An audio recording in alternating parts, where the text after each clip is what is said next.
I'm standing in a museum that used to be a church. In 1887, Pastor Henry and his wife Grace planted this church in a one-room schoolhouse just down the road. And in 1888, they were able to build this building.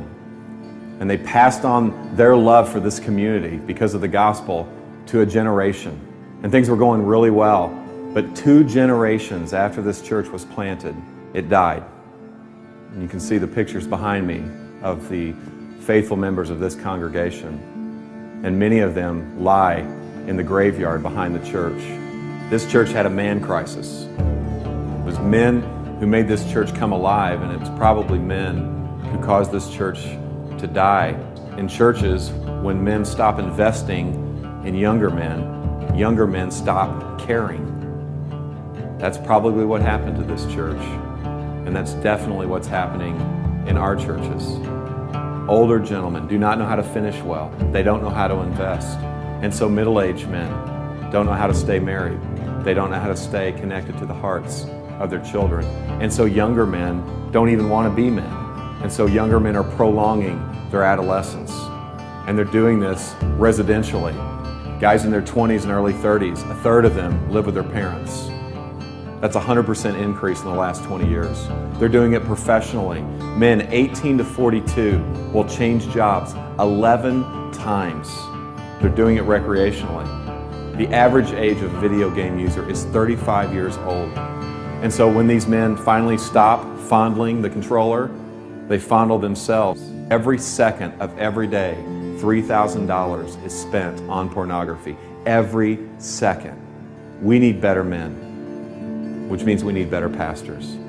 We need pastors who are not boys, but are men. Pastors who are not trying to prolong their adolescence, but pastors who are trying to be the men that God has called them to be. They are qualified men in their character. They are called men to serve God's church. They are determined men. They are dependent men. They are tough men. They're able to take a punch. They're able to handle circumstances. They're tender men. They're able to love their wives and love their kids and to teach their church to love their community. Tragically, the last time the gospel was preached from this pulpit to this church was 1957. 3,000 to 4,000 churches this year will close just like this church. Why? Because the story and the glory of the church becomes bigger than the story and glory of God. See, the men and women who planted this church, they actually believe this stuff.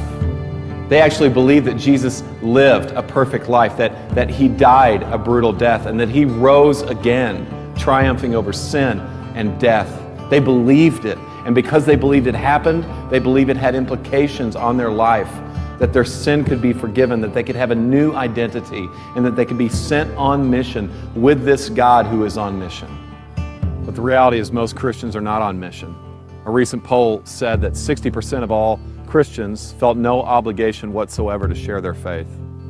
Now, the temptation for us pastors is to beat the sheep with a stat like that in our sermons. But here's the reality, guys. They're simply imitating and following our example. We need a glimpse of the God who is on mission. My friend Dave was meeting with a consultant who asked him this question. Dave, why do I have a bigger dream for your church and your city than you do? And I don't know about you, but I don't want anyone to have a bigger dream for my church and my city than me. And I don't want to build a museum. I want to be a part of a movement.